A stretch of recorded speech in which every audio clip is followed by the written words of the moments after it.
You can't do this, it's been too long. No one wants to see videos from you anymore. No one cares, no one's ever cared, no one... Breathe. Just breathe. You can do this. It seems I'm running a little late on this. Just a little. I've missed you guys.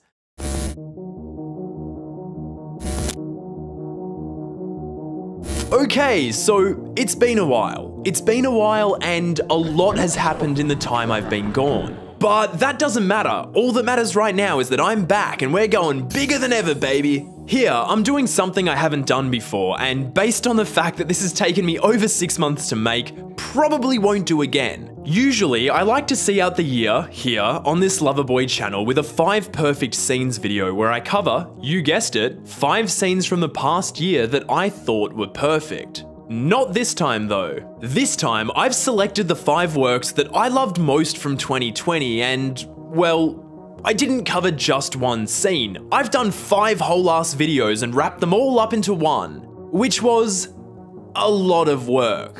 All spoiler free, of course, because I want this to be super accessible to all of you after I've been gone for so long. You'll deserve your Loverboy fix, and I don't want to ruin that for you. I just want to celebrate the things I think are worth celebrating from the worst year ever with you right here, right now. To keep this as interesting as possible, I'm going to break things down into 5 categories: film, performance, music, games, and TV. My life is more than just movies, you know, so I want to give you the full spectrum of what my year looked like artistically.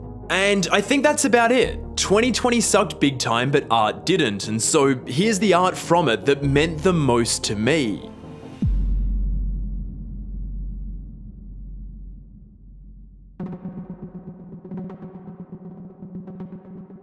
Look, last year was a weird year for movies. I feel like almost everything that was supposed to come out didn't, or at least everything with a budget of $100 gazillion. And you know what? That was kinda nice. This is probably a rare stance here, but man, I needed a break from new movies. Even with cinemas closed for most of 2020, I barely even got through 1/20th of this watch list stack I have here at home. There's just too much out there, and regardless of so many release dates falling totally out of sight, new movies kept piling up. New movies like Possessor, which proves that nepotism might be a good thing sometimes, actually, because Cronenberg Jr. cooked up a sci-fi horror that's quite literally a head f***.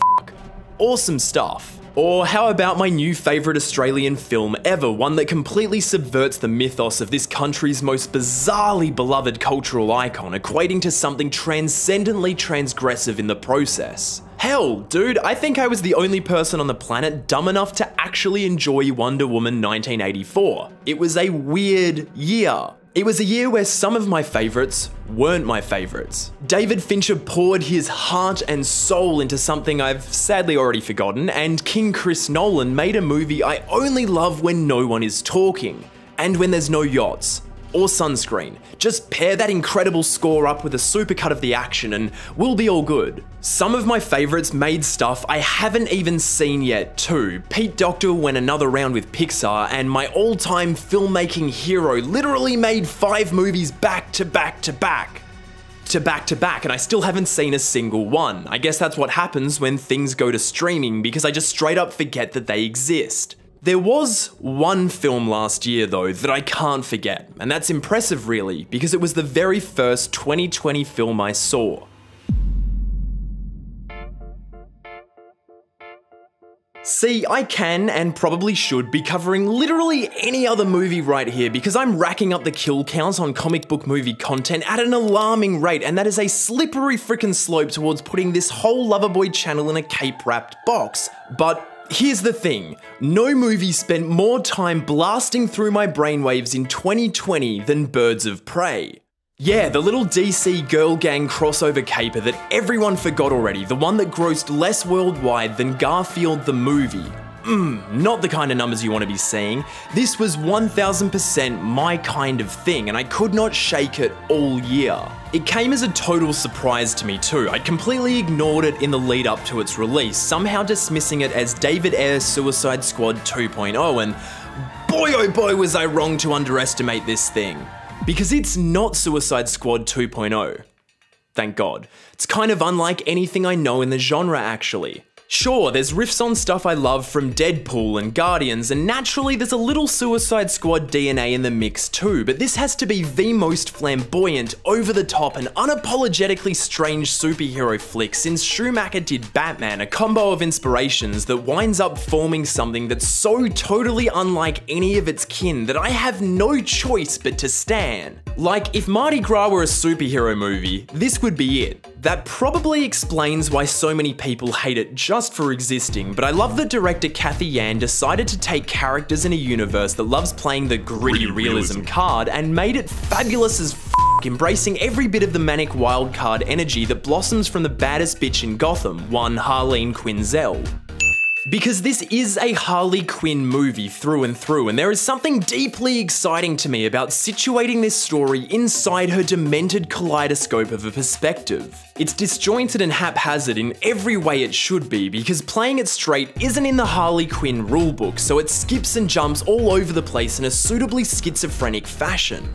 Through Harley's eyes, gloomy old Gotham takes on a skin we haven't seen before. It's a fluoro-laden hot pot of shape and colour screaming, "Look at me!" every which way, and I tell ya, I hear it all, especially because DP extraordinaire Matty Libatique is the one screaming. With the camera. He's screaming with the camera, this metaphor doesn't work. It's sonically loud too, because what a selection of outright bangers we've got here. Kinda makes sense that the movie's acronym is BOP, right? Bam, I've had that one locked and loaded since last February, thank you very much. Seriously though, the second those sprinklers come on and that Halsey Bring Me the Horizon song fades in, you know shit is going down, and when that 8711 John Wick flow meets the polychromatic Snyder style slow-mo, I'm in love. Watching everyone spin and flip and hit home runs all over the joint without an ounce of grit is a blast, and it's a certified Loverboy standard by now that if you flood the frame with fog and smoke and make that shit glow, I'll start fangirling hard, but well, that kind of thing is starting to feel like the new default for the era, isn't it? And I'm not complaining at all, but you know what no one else is doing? Paint and confetti. Birds of Prey is onto something with that. It's actually amazing how much wonderful mileage this movie gets out of being quote-unquote girly, and I appreciate that everyone involved wasn't afraid to lean into that. There's an overload of glitter and sparkles and rainbow decor, of lipstick and nail polish, and a roller derby chick stopping a blood nose with a tampon. That's awesome! And let's not forget the apex moment of this movie where Harley offers Dinah a hair tie mid-fight because her locks are becoming a nightmare. That's such an impossibly badass detail to have in a movie like this. It really is, and it's those kind of specifically feminine details that make me feel like Birds of Prey is something special in this genre. This is a movie by women, about women, starring women, for women, and it's so totally fearless about that. I can barely begin to explain just how cool it is that this movie just said, screw it, let's make the entire catalyst of this thing a breakup. That's how we ended up here. There's no gods or aliens, no worldwide threat, there's not even a citywide threat, just a kid with a diamond up her ass and a bunch of beat down ladies with nothing to lose going up against the worst dudes in Gotham to keep her safe, and that is so insanely refreshing. Sidebar real quick, Ewan McGregor absolutely crushes this role. His take on Roman has big queer-coded 90s Disney villain energy, except it's not coded, it's just gay as f***. Think Jafar if Iago was a serial killer that he probably boned. Ooh, I love it. But I love that the villain of the piece is just a nasty-ass rich guy with massive insecurity issues and, credit where it's due, phenomenal hygiene. Someone who's hateful and dangerous, but pathetic enough for our downtrodden dames to stand up to and say, hey, don't underestimate us. Because underneath all the glamour and showmanship, I think that's what Birds of Prey is actually about. It's about these women forging their own identities, owning them entirely, and being recognized by each other as the unique, capable individuals they are when everyone else around them, especially the men, refuse to. It's a movie about what it means for a woman to be seen, to be heard, and to know that they are understood. And I feel like that makes for a movie worth being excited about. I underestimated you. I guess what I'm saying is, don't underestimate Birds of Prey.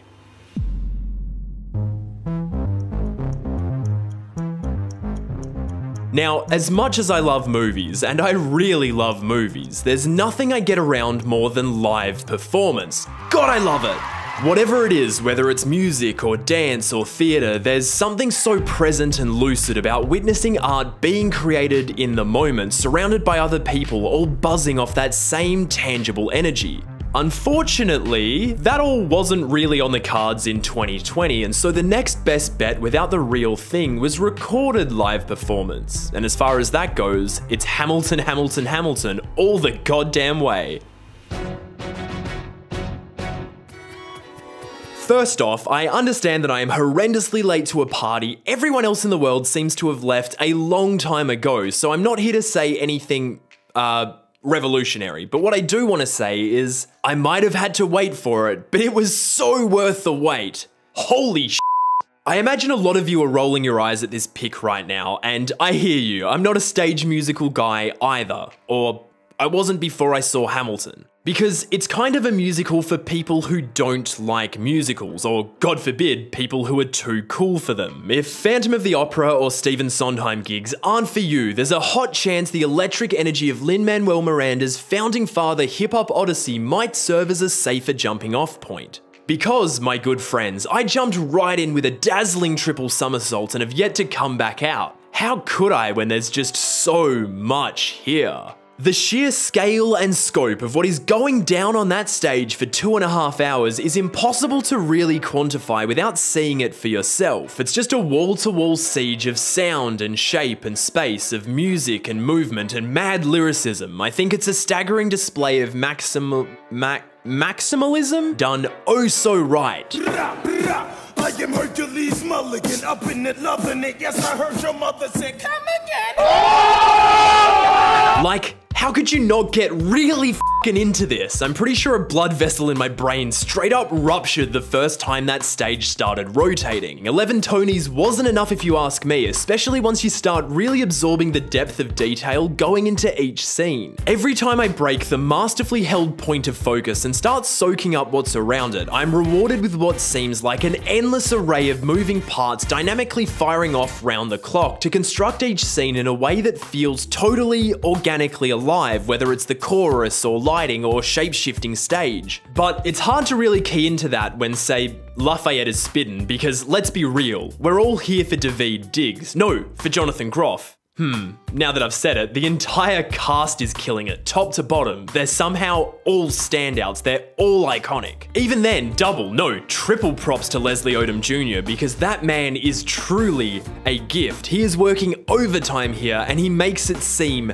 effortless. It's just a joy to watch him go. The entire show is working overtime, to be honest, but that's the thrill of it. You're seeing the best of the best go at it 1010% in real time, and it becomes such a viscerally active viewing experience in the process. It's so much to take in, and I think it only works as well as it does because of how utterly earnest it is. It's fearlessly emotional from the second it starts, and it never, ever lets up. No spoilers, of course, even though it's like US History 101, but if you look at a sequence like Helpless, where we go through the entire meeting and marriage of old mate Alex and Eliza in the space of just 4 minutes, I'm satisfied, but the true emotional offensive is only launched once the perspective switch-up takes place. That's what I believe to be Hamilton's best hand, the way it constantly recontextualizes sequences from an outsider's perspective, stretching what seems straightforward into a complex tapestry of personal conflicts that wind the emotional resonance of the full picture up to max. It doesn't miss a single chance to twist it tighter, and I think a lot of that comes from the unmatched ferocity with which Hamilton chases its themes. Yeah, Hamilton might have the single strongest motif game I've ever seen played. Wait for it, My Shot, Satisfied, and so many more. These big, complex ideas packaged into accessible phrases uttered over and over, backed by melodies you can't miss, building up this overwhelming emotional charge each time they ring out across the stage, stacking up non-stop as the story accelerates towards its total haymaker of a finale where it all erupts like some colossal thematic volcano. That's the true rush of watching Hamilton, at least for my setup and payoff loving ass anyway. And the most exciting part about all that, I think, is that the themes of Hamilton don't seem to be lost on anyone, and I feel like that's been a primary factor in its ongoing success. Hamilton is a story about a lot of things, and love them or hate them, I think it's kinda special that even the most casual viewer isn't gonna be walking away from this without engaging with it on that level. I don't think there's many of us that can relate to being a scholar turned soldier turned politician in turn of the 19th century America, but there's something universally accessible in the desire, the joy, the struggle and the heartbreak, all the highs and lows, and the question in the middle of it all, who will tell my story? I can't answer that, but I appreciate Hamilton for being entertaining as hell while asking me to think about it.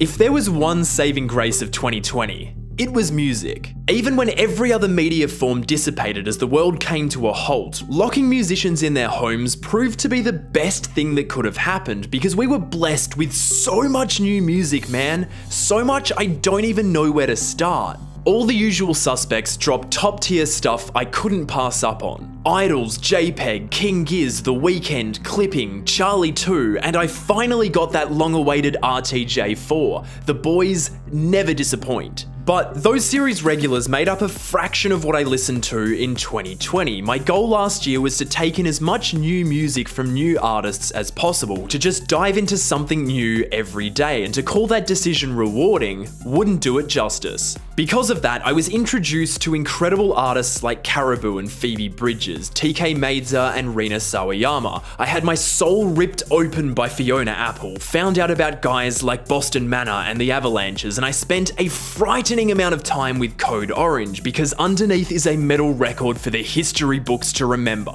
I also discovered clowncore in 2020, so that's something. I kinda listened to everything last year. Always have, always will. Well, almost everything, because look, we all have our hang-ups. Some people don't do horror movies or sci-fi, some don't do anything without capes, some people hate reality TV or RPGs or musicals. A lot of people hate musicals. I guess a lot of people have a vendetta against joy. Anyway, my thing is radio. I don't know what it is, but any music bleeding out of the cesspool of commercial radio, whether I'm exposed to it in a car or a shopping mall or anywhere really, it's like poison to me. It's pain, and so anyone who's getting regular airtime on there is poison too. All of it just soulless, materialistic, uninspired, evil drivel made to numb the mind and empty the soul. But my goal in 2020 was to try new things, and that meant radio music too, for real this time. So I did, and what the hell had I been cutting myself off from? Well, for one, 𝗩𝗜𝗗𝗘𝗢. Guys, I thought 𝗩𝗜𝗓𝗄 was like a TikTok star or something, so you can imagine my surprise when I booted up Future Nostalgia day one after seeing it hyped halfway to hell and ended up mind melding with what's turned out to be one of my favorite records, like, ever.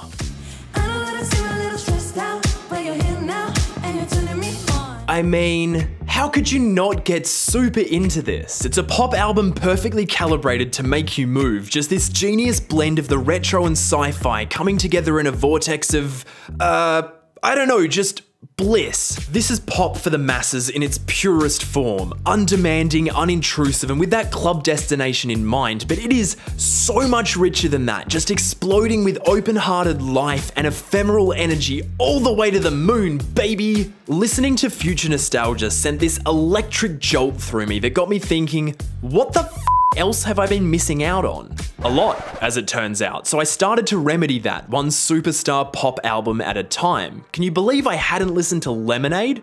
That's embarrassing, man. Eventually, on my travels through these uncharted, mystical lands, I came to a bridge I never expected to cross. I could hear my 15-year-old self screaming, "Don't you do it!" somewhere in the distance, but I didn't listen. There was no turning back.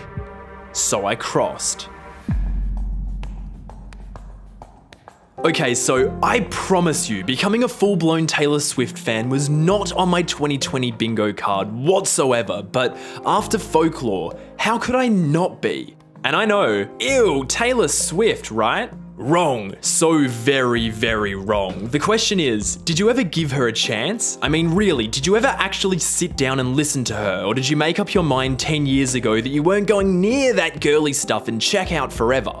That's what I did, and son, I wasted a lot of good years without her. Turns out Tay has been hitting home runs album after album after album since at least 2012, when I was so up on my "it's popular so it sucks" bullshit that I went on totally unaware of how hard this shit rules, because it does rule. I've got 1989 on repeat, day in, day out. I have no issues with admitting that I probably spent more late nights at home on my own just vibing to Taylor than anyone else I listened to last year. Taylor caught that cottagecore spirit at the right time and crafted the perfect lockdown album in the process, in no short thanks to the infallible production combo of the legendary Jack Antonoff and Aaron Dessner from The National, and they did it not just once, but twice, conjuring up these acoustic odysseys through love and loss and all that comes in between. When the world needed her most, Taylor delivered. Listening to Folklore and Evermore, I find it all so sensationally moving and fluid and textured, so eloquently expressive. The emotional honesty is so vividly authentic, the storytelling so compassionate and sincere. I feel like it is surely impossible not to feel something while listening to these. I threw them on recently while doing a 3-hour country drive and just fully ascended. It's just that kind of music. There's nothing soulless or materialistic or uninspired about it. Quite the opposite, really. And for Christ's sake, it's certainly not evil. This is no boardroom executive product, and I don't feel like anything Tay has done ever actually was. It's too real for that. Way too real. And it's really got me thinking. Was it ever the music I despised, or just the method of delivery? I've heard Taylor in the background so many times over the years and dismissed her again and again, but divorced from that vapid corporate mouthpiece screeching over the FM airwaves, her music is freed and sounds like the pure artistic expression it has always been. It feels like something wholly different to me, something entirely new. And it's beautiful. I guess what I'm saying is, it's time to take that mainstream music hate and just shake it off.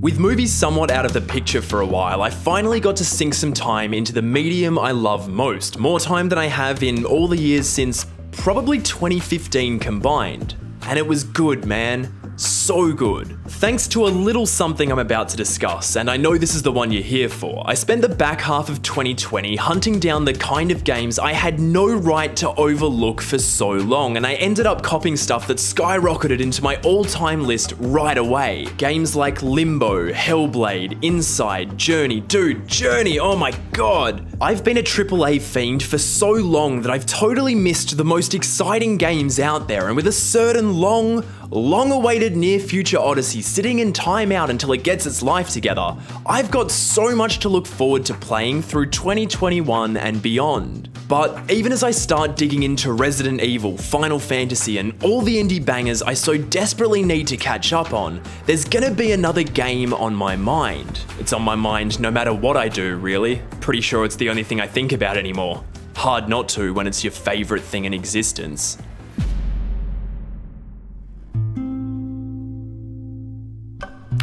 Yeah, how's that for a statement to put out on the internet? The Last of Us Part 2 is my favorite thing in art, ever. I'm sure a lot of people are gonna have things to say about that, but a quick heads up. I doubt there has ever been a time in the history of the world where a person has said, "This thing is my favorite thing of all time," and they've wanted to hear, "I am a stranger and I hate that thing and hate you for loving that thing." So whoa there, keen purveyor of angry thoughts on the internet. I know what you're about to say, I understand it, but I absolutely do not need to hear it. So thank you. Now, I gotta try save the real thunder I'm bringing for the eventual, likely very long video that's coming before 2021 is through, but I absolutely needed a chance to just cut loose on part 2 here because Fuck! It's no secret that I frothed the first game to an unreasonable degree. I made a whole ass video on it half a year back, but I just had no idea that a sequel 7 years later could ever be this. Part 1 is the perfect zombie apocalypse game, but Part 2 doesn't feel like a game to me no more. It's a full-blown immersive simulator. That's the first hook. It felt so real, so utterly, believably, flawlessly real. And I get how just walking through the remains of a crumbled civilization and learning the stories of the people left behind might not be what everyone wants from a blockbuster game, but Part 2 packaged it in a non-stop pump of storytelling euphoria from a recipe that felt custom-made just for me.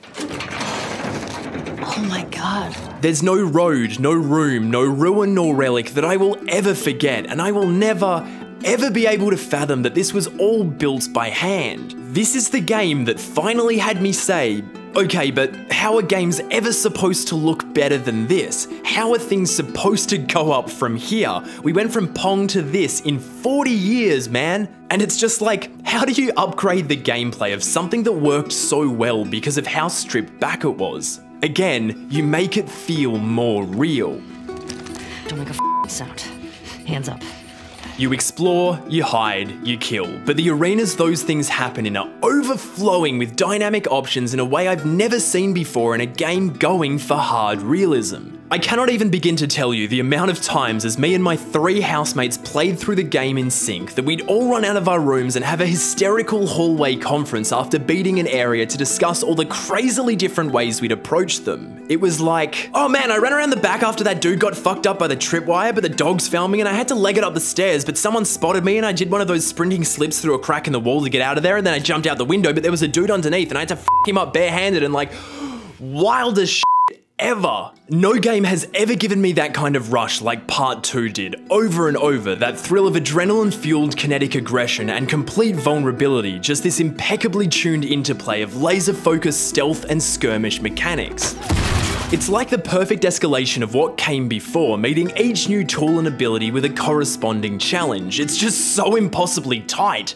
Everything has purpose and nothing goes to waste. It's all about that AI though, that goddamn AI. I still can't really process what happened inside my head the first time I took down a human adversary and another called out, "It's Laura! She's f***ing dead!" I froze. That was the sound of genuine human pain resulting from something I'd done.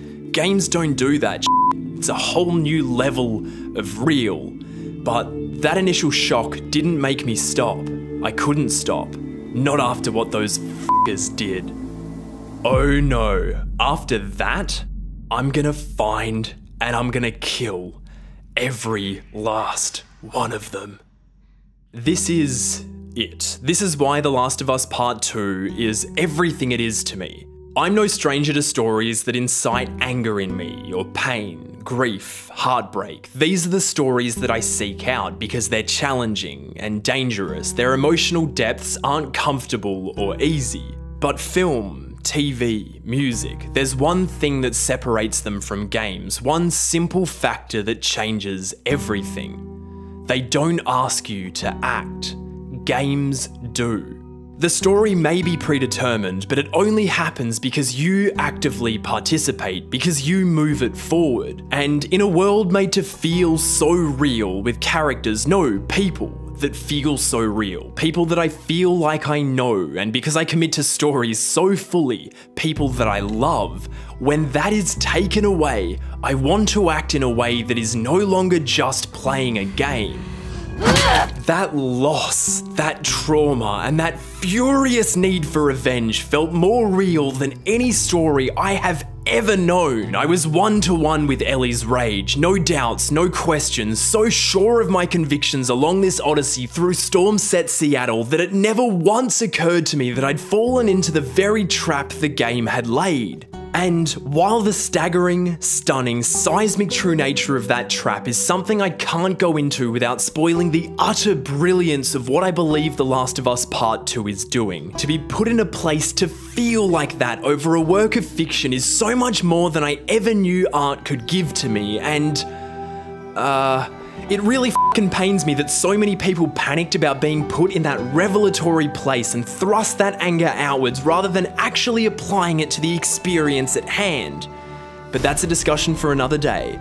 All I know is that games aren't supposed to do this, to hurt us, to traumatize us, or to make us feel really, really angry. They're supposed to be an escape, right? Whether it's for fun, or power, or fear, but they aren't supposed to fill us with real, visceral hate like I felt the moment that club came down, and that is why The Last of Us Part 2 feels so revolutionary, so utterly, toweringly monumental to me. Whew, that was a lot, huh? Imagine what the full video is gonna be like before the year is out, I promise.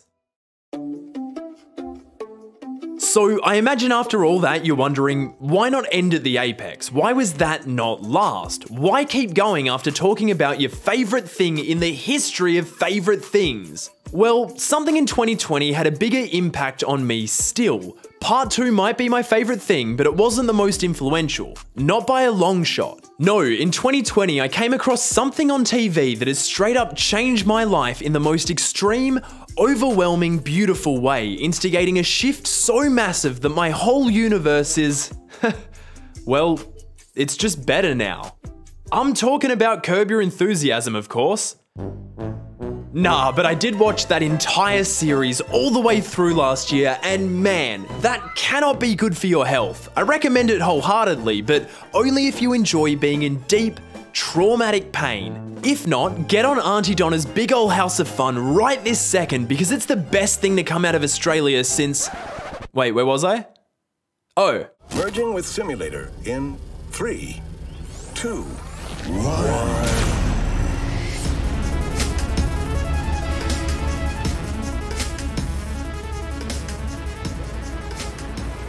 Yeah, this is the show that changed my life. Cool. Right now, you're probably thinking the same thing that was going through my head the first time my housemate threw it on, which was, what the f*** is this? Well, my sweet darlings out there in this wonderful, ever-expanding universe, let me tell you. This is Clancy Gilroy. Clancy is a spacecaster who travels to alternate worlds on the doorstep of their own one-of-a-kind apocalypse through a malfunctioning multiverse simulator to interview their wildest, weirdest, most alternative residents. Does that sound insane? Because it absolutely is. Of all the things I've ever seen in my life, this really feels like the most creatively unconventional, unrestrained, and straight up unhinged of the lot. What's up? Where are the orgies tonight, gang? I love it. Across the 8-episode run, Clancy interviews the tiny glasses man US president about the opioid crisis while zombies storm the White House. He talks to some fish in a fishbowl pirate guy about magic with a K aboard his rainbow ship crewed entirely by cats. He talks to a Buddhist teacher about the constant march towards death while she fights this guy. He was a delicious snack for the demon that live inside of my booty. Yeah, it really is insane and hilarious. And beautiful. It's so freaking beautiful. You take any frame of this thing, literally any frame at all, and your eyeballs are getting blasted by the most intense elixir of psychedelic color and mind-bending geometry you'll find on the sober side of LSD. Like, what in the actual arse is going on here? Did they just walk out of a... Incredible. It's incredible, and it becomes even more so with the knowledge here that Clancy is interviewing Death Incarnate about what it's like to sit with a corpse after all life has left it. I mean, how do you even write something like that? Well, you don't. Not completely anyway, because this, and this, and this, they're all real conversations. That's right, the Midnight Gospel is a f***ing podcast. This is Duncan Trussell. Duncan is a comedian who links up with some of the wildest, weirdest, most alternative personalities he comes into contact with on this here planet Earth and just talks to them about anything at all, and that is how the Midnight Gospel is written. Those very real conversations are chopped and screwed and refined down to their most revelatory moments, entwined with a narrative that guides the dialogue and then animated over by the team at Titmouse led by Adventure Time's creator Pendleton Ward, and the result is just something I've never seen before. I mean, the amount of work it's got to take to make these pre-existing exchanges seem like they're reacting to the reality of the animated world is just... I can't really wrap my head around the amount of creativity that requires. The Midnight Gospel is always finding the most inventive and unexpected story to animate over each of the 8 selected podcasts, creating these crazy juxtapositions between the dialogue and the imagery that simultaneously expand on and challenge what's being said. Not just that, but the hypnotic, kaleidoscopic approach creates this absorbing trance-like state of viewership in which I'm both soothed to the core and mentally firing off in all directions, and in that place, information is just being sucked in and processed with beyond lucid clarity. Every word starts to hit. Every single word. And by about the 4th episode, and definitely by the last, despite how totally ludicrous and outlandish and just fucking what is going on those visuals get, and they really do get, I started to realize that maybe, just maybe, this weird little animated show that no one else I know in my life has even heard about might be more real than anything I've ever seen. And in 2020, I really, really needed that.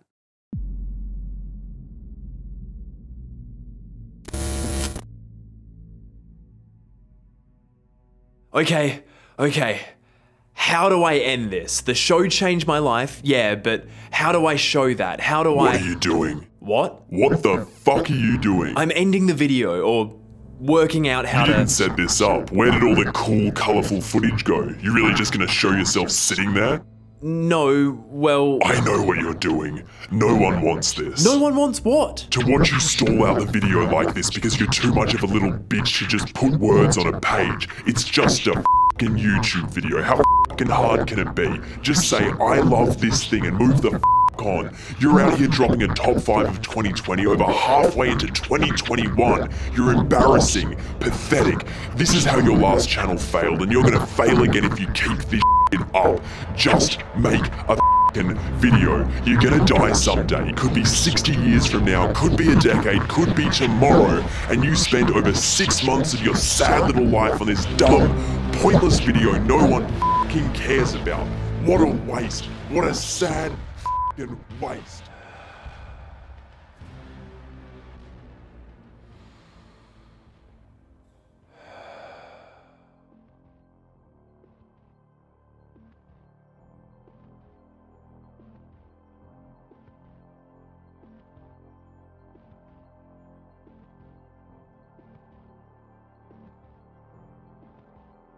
This is what changed. I know it sounds dumb, and I know it's kinda hokey, but this is what I learned from the Midnight Gospel. 2020 was... it was a lot. It kind of felt like we were skating pretty close to the apocalypse for a while. I think we still are, actually. And because of that, the world kinda stopped in its tracks for a while. Everything just paused. But me? Oh no, I just kept powering through like nothing was wrong, because that's how it goes, right? Right? Gotta be productive, gotta make stuff, always gotta be making stuff. Video on this, video on that, working, always working, because if I stop, if I really stop, even for just a moment, then...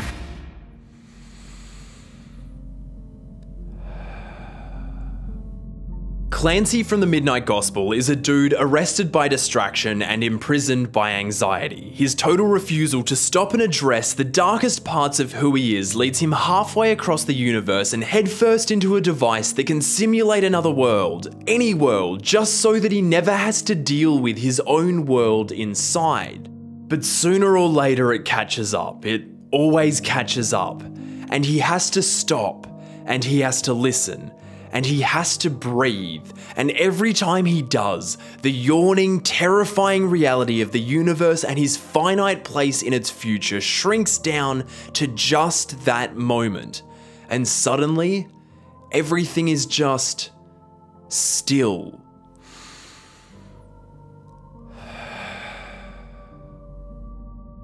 And when it's still, and it's quiet, and you've given yourself some space, the voice inside that tells you to hate yourself and just fucking panic about every single second that's passed and every second still to come, that voice doesn't seem so loud anymore. At least it's not that loud for me.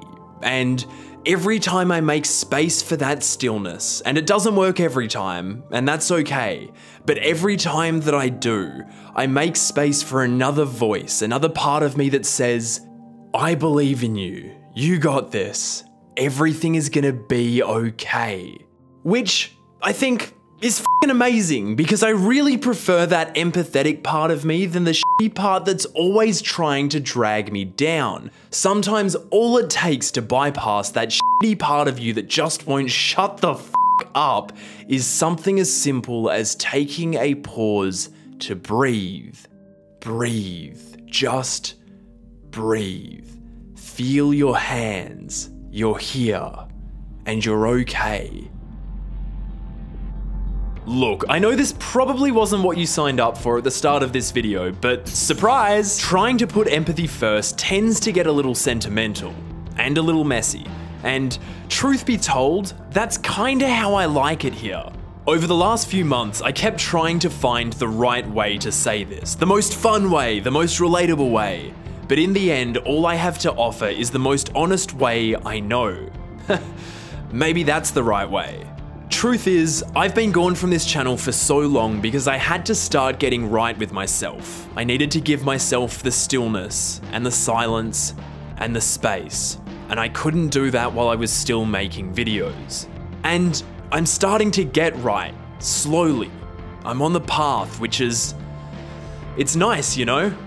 And the most beautiful thing about that, I believe, is that the thing guiding me down that path is art. It's always art. Every day I allow myself to be changed for the better by art. Sometimes it's through the lessons shared by a story, and sometimes it's in the lessons I can learn from exploring how I respond to it. But every day, even on the bad days where the shitty voice gets really loud, I come to art with an open heart and allow it to be my guide.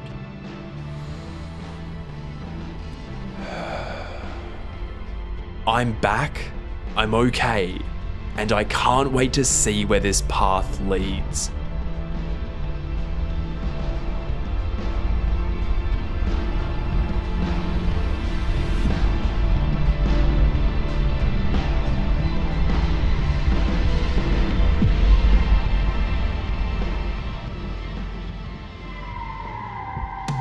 I'm back. I'm back. I'm back.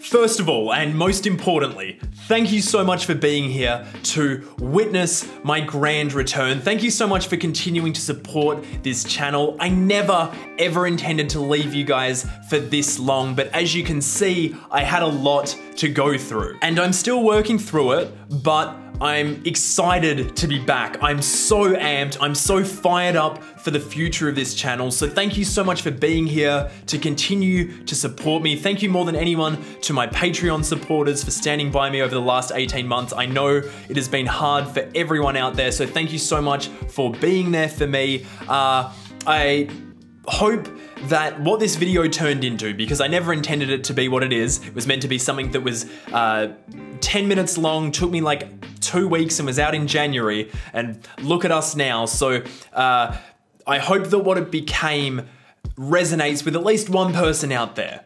And if it does, I'd love for you to let me know. I'd love to hear from you. I'd love to hear from all of you because I've just missed you all. I'd love to hear what your top 5 of 2020 was. I'd love to hear what your top 5 of 2021 is so far, considering we're already over halfway through the year.